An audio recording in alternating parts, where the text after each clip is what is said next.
को लेकर अभी काफी ज्यादा परेशानी चल रही है पेमेंट को लेकर, क्योंकि काफी सारे ऐसे कैंडिडेट हैं जिनके द्वारा पेमेंट कर दिए गए हैं और उससे मेल भी रिसीव हो जा रहे हैं कि आपका पेमेंट सफलतापूर्वक डन हो चुका है, लेकिन उनको दोबारा से फिर पेमेंट गेटवे पे ही रिडायरेक्ट कर देता है।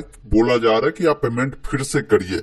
इसको लेकर काफी सारे स्टूडेंट का लगातार कमेंट आ रहे हैं कि पेमेंट हमारा क्लियर ही नहीं हो पा रहा है, हम क्या करें। जिनका भी पेमेंट अगर कट चुका है उन कैंडिडेट के लिए ये वीडियो देखना काफी महत्वपूर्ण होगा, क्योंकि हम आपको कंप्लीट जानकारी आपको बताएंगे कि अगर आपने पेमेंट किया है, पेमेंट आपका फंस चुका है, तो वैसे स्थिति में आप कैसे अपने पैसा को रिफंड या उसी पेमेंट को आप कैसे सक्सेसफुल करवा सकते हैं, उसकी जानकारी देंगे। एक बात मैं क्लियर कर दूं, जिन कैंडिडेट का अभी तक फॉर्म सबमिट नहीं हो पाया है तो फॉर्म आप जरूर सबमिट कर लीजिए।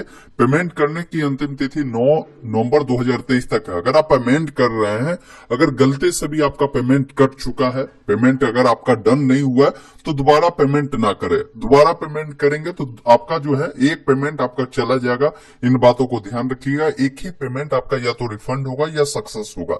इन बातों को ध्यान रखिए। अब पहले समझते हैं कि अगर मान लीजिए आपने फॉर्म भरने गया, आपका पेमेंट भी डन हो चुका है, इस प्रकार मेल भी आपको आ चुका है और आपको ट्रांजैक्शन आईडी भी मिल चुका है, तो अब आपको ज्यादा परेशान नहीं होना है। जो प्रोसेस बता रहे हैं उस प्रोसेस की मदद से बड़े ही आराम से आप अपने पेमेंट को या तो रिफंड या तो आप डन करवा सकते हैं। तो कैसे होगा समझ लीजिए। इसके लिए बिहार एसएससी के ऑफिशियल वेबसाइट पर ही आएंगे तो यहाँ पर देखेंगे हेल्प डेस्क दिए गए हैं और यहाँ पर दो लिंक आपको उपलब्ध कराया गया है। एक एसबीआई पेमेंट गेटवे का है, एक आईसीआईसी बैंक का पेमेंट गेटवे का है। क्योंकि जब आप पेमेंट करने जाएंगे तो दो ही माध्यम आपको यहाँ पर दिए गए हैं, या तो पेमेंट आप आईसीआईसी से कर सकते हैं या एसबीआई से करेंगे। तो इन बातों को ध्यान रखें कि आपने जब पेमेंट किया है तो उस समय कौन सा माध्यम चुना है, आईसीआईसी वाला चुना था या आपने एसबीआई को चुना था। तो यहाँ पर दोनों में आपको ध्यान रखना है। अगर मान लीजिए आपने एसबीआई को चुना था तो इनके वेबसाइट पर ही आएंगे तो एक ऑप्शन मिलता है click here for SBI payment status. तो अगर पेमेंट आपका फंस गया तो 24 घंटा आप वेट कर लीजिए या 48 घंटा वेट कर लीजिए। एक बार आकर आप अपना पेमेंट का स्टेटस देख लीजिए। एसबीआई का है तो यहाँ पर आपको मिलता है, जिसमें आपको रेफरेंस नंबर मिला होगा, ट्रांजैक्शन डेट जो मिला होगा, पेमेंट आपने किस माध्यम से किया था उस माध्यम को यहाँ से चुनेंगे, किस प्रकार का आपका कार्ड था, मास्टर था, रुपये था, जो भी था आप यहाँ से उसे चयन करेंगे, कैप्चा को डालकर सबमिट करेंगे। यहाँ पर आपका स्टेटस बता देगा। तो ये पहला काम था कि आप सभी को करना है। मान लीजिए आपका अभी तक स्टेटस भी चेक करते कुछ नहीं दिखा रहा है, तो वैसे स्थिति में आपको विभाग को मेल करना होगा।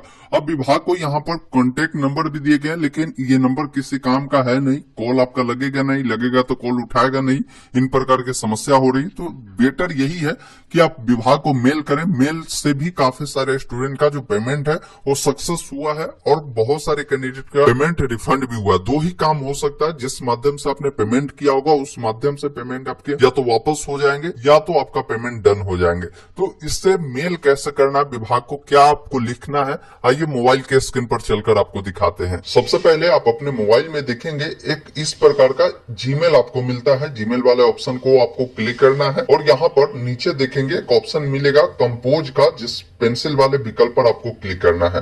अब यहाँ पर देखिए टू में आपको ईमेल लिखना है जो कि विभाग का ईमेल है। जैसा कि हमने आपको बताया कि अगर आपने एसबीआई से किया होगा तो उसका मेल जो है आपको डिस्प्ले पर दिख रहा होगा। उसका मेल है sbiepay@sbi.co.in। इस पर आप मेल करेंगे जो कि टू वाले में लिखेंगे। अगर आपने आईसीआईसी से किया था तो आईसीआईसी का है पेमेंट हेल्प डेस्क 14@gmail.com, जो कि आपको डिस्प्ले पे दिख रहा होगा। और ध्यान रखेंगे मेल जब भी आप लिखे तो बड़े अक्षर में दिए गए हैं, तो आपको बड़े अक्षरों में ही टाइप करना है। इन बातों को ध्यान रखिए।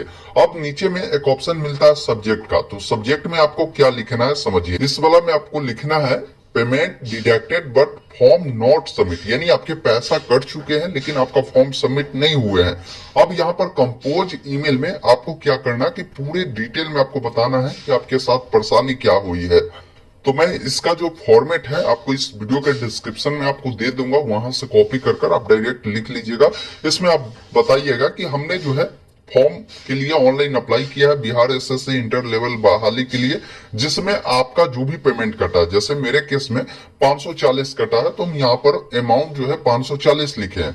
मान लीजिए आप SC ST वाले कैंडिडेट रहे होंगे, आपका पेमेंट कम कटा होगा, 125 कटा होगा, तो आप यहाँ पर ये जो पेमेंट वाला जो फॉर्मेट है इसमें आप चेंज कर लीजिएगा। ये नहीं कि जो हूबहू है वही लिख लीजिएगा। आपका जितना पैसा कटा है 135 कटा, तो आप लिखिएगा 135 रुपया मेरे खाते से कट चुके हैं, लेकिन मेरा फॉर्म सबमिट नहीं हो पा रहा है क्योंकि आपको आगे की प्रोसेस एक्सेस से नहीं मिल पा रहा है, जिन कारण से। अब इतना लिखने के बाद नीचे में क्या करना है, अब यहाँ पर आपको अपना नाम लिखना है, एप्लीकेंट नेम में आपको अपना रजिस्ट्रेशन नंबर, अगर आपको मिला है तो। मान लीजिए किसी कैंडिडेट को रजिस्ट्रेशन नंबर नहीं मिल पाया है, तो वैसे स्थिति में आप इसे छोड़ सकते हैं।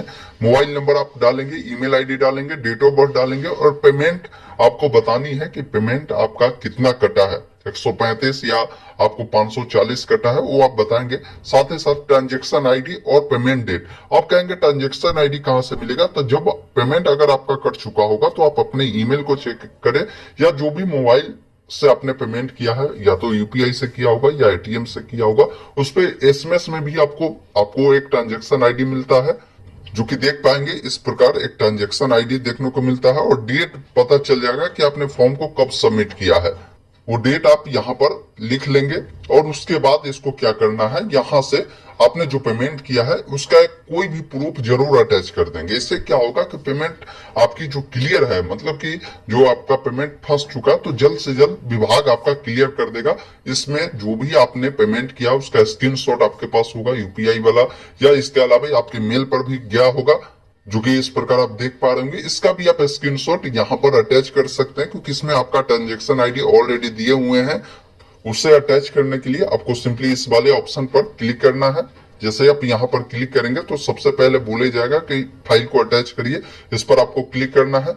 जहां भी आपका वो फाइल होगा, जैसे मान लीजिए कोई भी मेरे पास एक फाइल है, ये वाला फाइल है, इसको हमने अटैच कर दिया। अब उसके बाद यहाँ पर जो भी आप डॉक्यूमेंट अटैच करते हो, नीचे में आपको यहाँ पर देखने को मिल जाता है। अब इससे क्या करना, विभाग को सेंड कर देना। सेंड करने के लिए यहाँ पर ऑप्शन है, इस पर आपको एक बार क्लिक करना है। आपका ईमेल जो है विभाग के पास चला जाता है। मेल कर देने के बाद आपको 24 से 48 घंटे इंतजार करना है, और आपको लगातार यहाँ से अपना स्टेटस देखना है। और जैसे ही आपका यहाँ से पेमेंट आपका डन हो जाता है, फिर आप यहाँ से लॉगिन वाले ऑप्शन पर क्लिक कर अपना रजिस्ट्रेशन नंबर, अपना पासवर्ड और कैप्चा को डालकर लॉगिन कर फॉर्म को सबमिट करेंगे। देखिए, इन तमाम प्रक्रिया को होने में आपको समय लगेगा, क्योंकि बिहार एसएससी का वेबसाइट पे ऑलरेडी काफी सारे जो कैंडिडेट है उनका ये एरर है। तो सबका समाधान जैसे जैसे होगा, विभाग जैसे जैसे चेक करेगी, तो ये कंप्लीट प्रोसेस आपका हो जाएगी। आपको परेशान नहीं होना है। देखिए, करीब जो है 48 घंटा वेट कर लीजिए, या 48 घंटे से 72 घंटा भी हो सकता है, वेट करिए। अभी आप जान रहे होंगे फॉर्म भरने की तिथि आपके लिए, पेमेंट करने की जो तिथि है 9 नवंबर तक है। तो अभी समय है आपके पास, आप लगातार इन प्रक्रिया को अपनाइए और लगातार स्टेटस चेक करिए। आपका पेमेंट जैसे ही क्लियर हो पाएगा, फिर फॉर्म को आप सबमिट कर पाएंगे। इसके अलावा दूसरा कोई विकल्प नहीं है। इन बातों को ध्यान रखिएगा। बाकी हमारा ये वीडियो अगर आपको पसंद आया हो तो इसे लाइक शेयर कर दीजिए, और चैनल पे नए हैं तो सब्सक्राइब कीजिए। इस प्रकार की लगातार अपडेट के लिए वीडियो देखने के लिए बहुत बहुत धन्यवाद।